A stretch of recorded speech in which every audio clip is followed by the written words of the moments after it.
Right, Saturday, 3 p.m, Enzo Maresca's Chelsea return to Stamford Bridge when we face League 2 opposition in Morecambe in the third round of the FA Cup. It is a chance to get back to winning ways. It is a chance to rotate and to look at some of the players available to him. And it's also a chance for Enzo Maresca to bed in some of the key players that have been missing through injury. So in today's video, we are going to preview the game and our opposition. As always, I'm going to give you lot my starting 11 pick for the game, and as always, I am going to top it off with a score prediction. But people, before we get into all that, welcome back to the JOEYK podcast. If you are new around here, please do hit the subscribe button, hit the like button right now. That really helps out my videos. And if you are a regular watcher of the channel, there's about 28% of you that watch nearly every single video that still aren't subscribed. If you aren't subscribed, please do it. It really does help me. So many of you have done that recently, which I'm very, very grateful for. And also, the Joey and Josh podcast is linked in the description to this video. Make sure you subscribe to that channel because I'm dropping weekly content off of that one. Let's get into it. Now, despite the earlier rounds often giving you some easier fixtures, the FA Cup has always been a competition that I have valued dearly. And I'm very, very lucky because being born in 1994, I've been able to witness, 7 out of 8 of the FA Cup wins I think that Chelsea have had. I feel like I can, it's weird, I feel like I can remember Di Matteo's screamer against Borough, but that was in 1997, I think it was. Was it 97 or 98? I should have it written down somewhere. So either way, I'd have been about 3 or 4 when that even happened. I don't know if I do actually remember it, or sometimes you can subconsciously write stuff into your memory without actually remembering it, if that makes sense. But I do remember being very, very young and all of the family dressing up in the auto glass kits and whatnot and sitting down on a Saturday afternoon to watch the FA Cup final, obviously. Why I might remember it is because anyone that is old enough will remember at the end of every season, the club used to release a VHS, didn't they? The younger viewers probably don't even know what a VHS is, but we used to release a VHS with the recap of the season, the highlights of the season and whatnot. And I remember having that VHS and constantly watching back Di Matteo's screamer against Borough in that cup final. So some very, very fond memories. And obviously we do have a knack to getting into FA Cup finals, especially in my lifetime. I've been lucky enough to have been at 2 of them. I was at the game against Everton. I think it was Everton. And I remember it was the opposite end to where the Chelsea fans were sat. Louis Saha scored a goal for Everton within 45 seconds or something like that. But we came back. Lampard, he scored a left-footed screamer, to be fair. I can't remember who scored. Tell me in the comments who scored the second.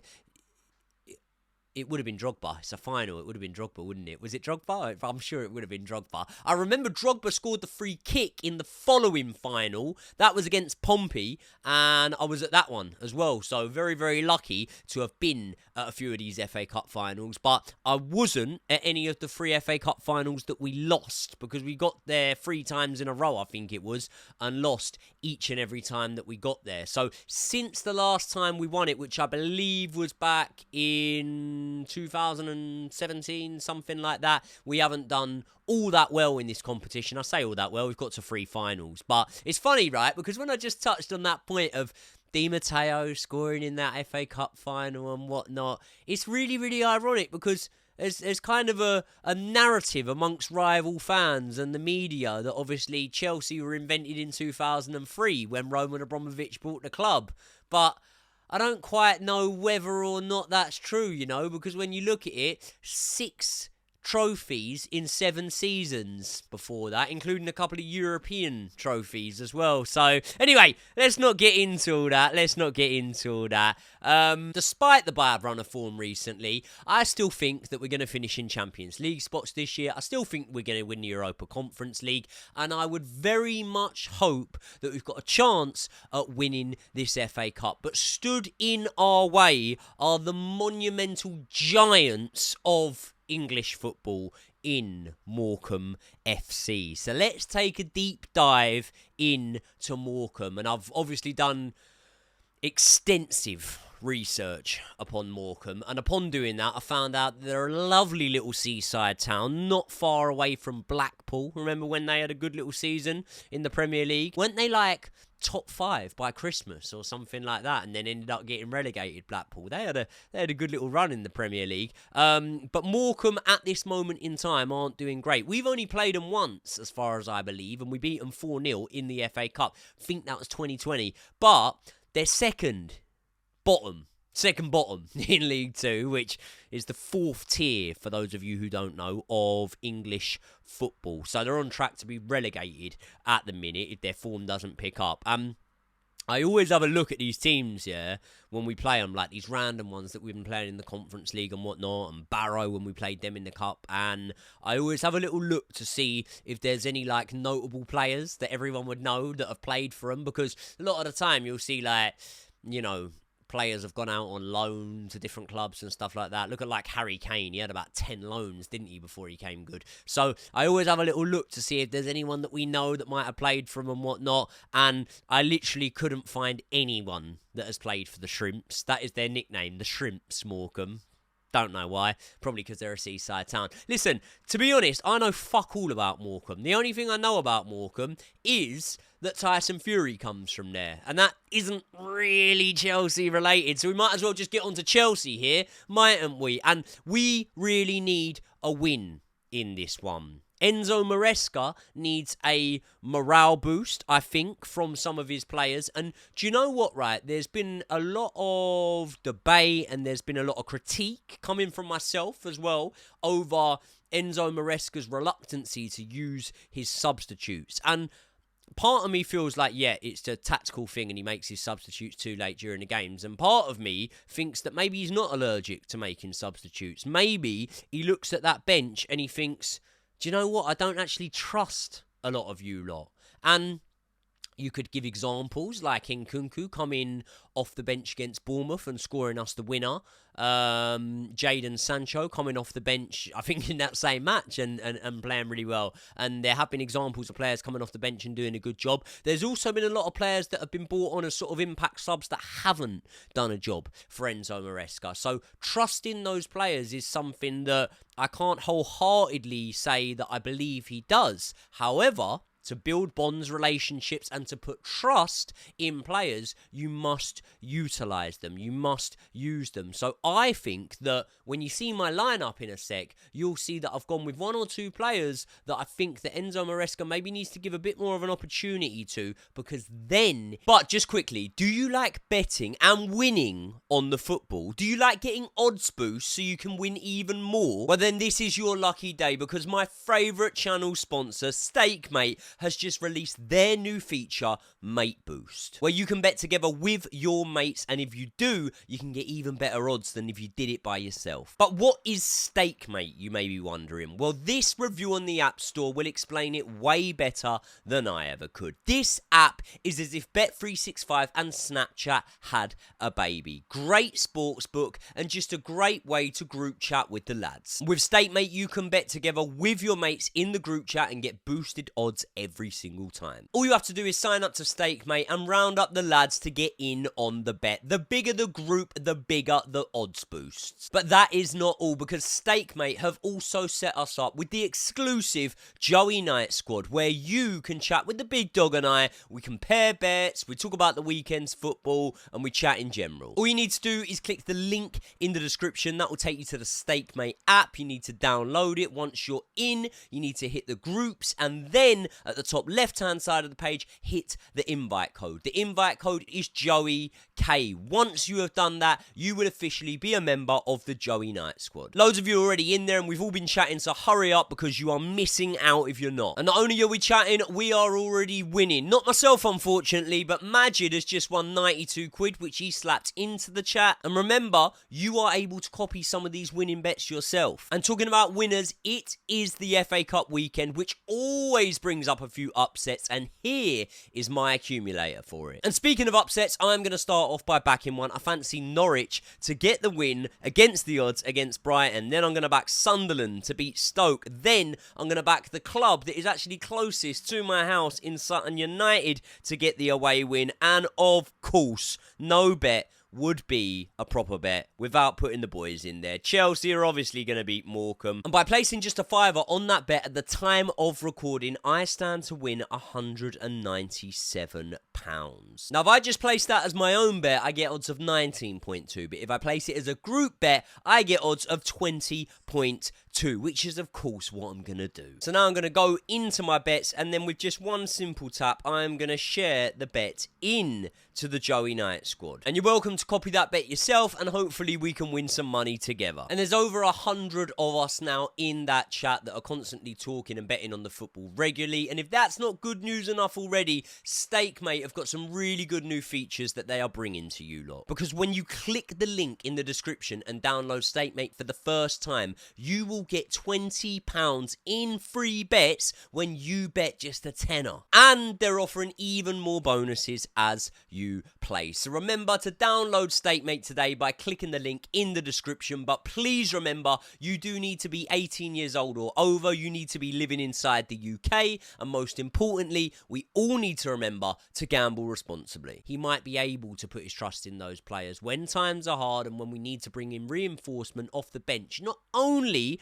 to be able to attack and to win games and whatnot, but also to be able to shore up our defence in games, give us a bit of solidity and give us a bit more physicalness in the middle. So without any further ado, here is the team that I would be going with. My lookalike Jorgensen apparently starting in goal. Now, the first eyebrow raiser for you is that I've put Reece James straight back in there. Now, Reece James has been on the bench for back-to-back matches. The last time he was on the bench for back-to-back matches, I believe that in the third game that he was available, he came in from the start. And I think that in this game in particular, listen, we're going to have so much of the ball, man.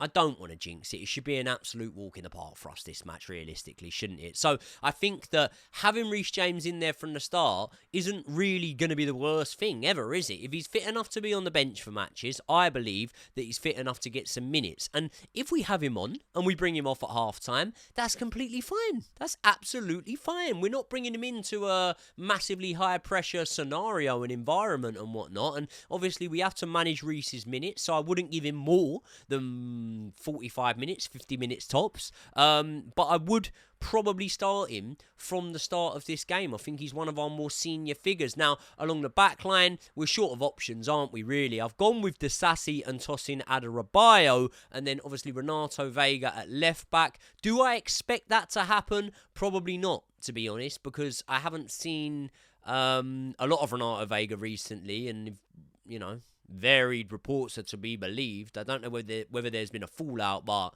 I don't know if Enzo Maresca again fully trusts him. He maybe falls into that category of players that aren't trusted. But there's part of me that when I was building this team sheet, looked at it and I went, right, Joshua Changpong in there. And then I thought, well, hold on. We've got a match within, 72 hours of this game.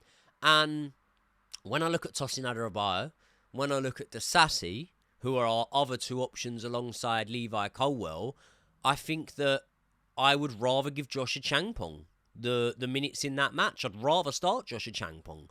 Joshua Changpong, for me, looked pretty solid on his debut against Crystal Palace, or his full debut, I should say, in terms of in the Premier League. So, yeah, I would go with Disasi, Tosin Adarabioyo and Renato Vega.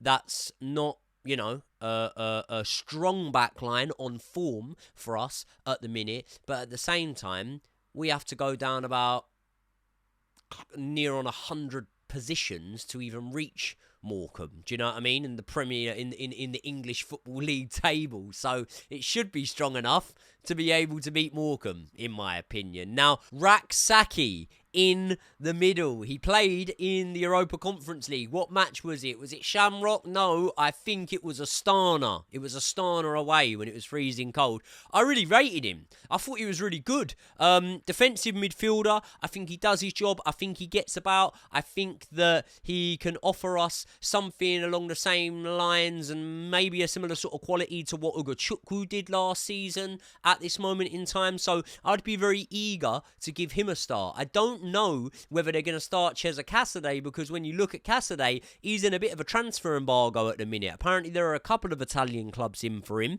and I think that he might be going out. And with players that might be going out, do we really want to be starting them and risking them when I think it's a priority, really, to get a few of these players out the door? So, yeah, Raksaki I'd start in there. I'd start Enzo Fernandez alongside of him. Now, Enzo Fernandez has had a really good record with injuries, to be honest, during his time at Chelsea Football Club. I know he missed the 8 games at the end of last season, but apart from that, pretty good. And much like Reece James, I would rotate him. I would take him off at half-time. I wouldn't be surprised to see 6 or 7 changes at half-time in this match. That wouldn't surprise me in the slightest. So, Enzo Fernandez, I would start in there. Caicedo needs to be rested. And best case scenario, by the way, absolute best case scenario, dream scenario, some might say, you bring Enzo Fernandez off at 50 minutes and then you give 40-odd minutes to the main man, Romeo Lavia. I would absolutely love for that to happen. In front of them, in the 10, I am going to go for Christopher Nkunku. Now, obviously, there are reports that PSG are interested in Christopher Nkunku, Man United apparently interested, and probably a host of other clubs that we don't even know about. But I'm going to save it for tomorrow's video with Josh in the studio. Should be dropping about 6:30 p.m. tomorrow, hopefully, if all goes to plan. And there, in that video, we're going to do a complete debrief, a complete recap, and a complete deep dive into Chelsea's January transfer plans. Because believe me, I know no clubs really spent much in the Premier League last season, but there'll be comings and goings for Chelsea this season in January. On the right-hand side, I'm going to have Tyrick George. Now, I know he prefers it on the left because he's right-footed and he likes to cut in on that right foot, but I've seen him off the right-hand side before, and I think he looks decent enough doing so. João Felix I'll have on the left wing, and then leading the line, I am going to have Mark Gu. I think that maybe he can add to his tally of goals that he's been getting when he has been starting games recently. Now, listen, we should be doing a number on these boys, really, shouldn't we? Even with a team which you could argue only has, one, maybe 2 at a push first-team starters in there. But I've always said this, in the cup competitions, when a team like Barrow and when a team like Morecambe and when a team like Astana and whoever else come to Stamford Bridge, that's their version of us going to Wembley. That is their cup final. It's the 3rd round for us, but this is Morecambe's cup final. So it means that they're going to be resilient. They're going to be up for it. They're going to be putting their necks on the line and really trying to pull off a historic result. But all of that being said, I expect them to get absolutely blown away in this one, if I'm honest. If we came away from this one only winning 2-0, I'd be pretty disappointed, to be honest. So I think, even with the team that we've picked there, I think a nice little 5-0 win should do the job in this one. Wouldn't surprise me if it was more, to be honest. It also wouldn't surprise me if we were 4-0 up by half-time and then didn't even score in the second half. Don't know, chucking random ideas out there. If I'm speaking of random ideas, I'm not going to name you all 5 goal scorers, but I am backing Mark Gu to get a brace in this one. I think he'll start. I think he will score 2 goals. Now, listen, I touched on the fact that me and Josh will be in the studio covering the whole transfer and the transfer window and what other stories are going on. And obviously, there's Kobbie Mainoo in there. I don't know about that one. I don't really know about it. Not so I wouldn't have him, but at the same time, I just don't know about it. I don't know if there's much truth to it. But then at the same time, if Amorim wants to reinvest in his squad, then he needs to drum up some money from somewhere, and selling an academy graduate, as we've had to unfortunately learn over time, is one way of being able to get money to invest in other players.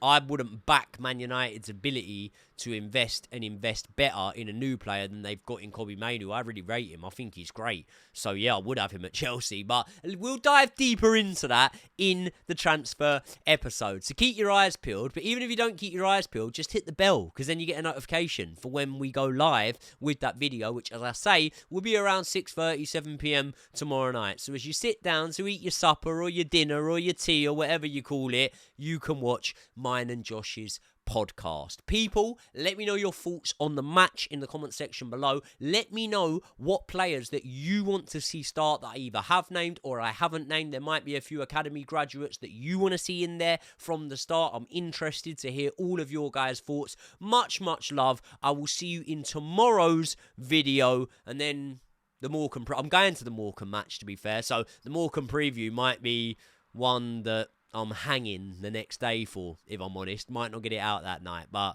either way, we'll all have a lot of fun because we're absolutely going to smash them. I'll see you all in the next one.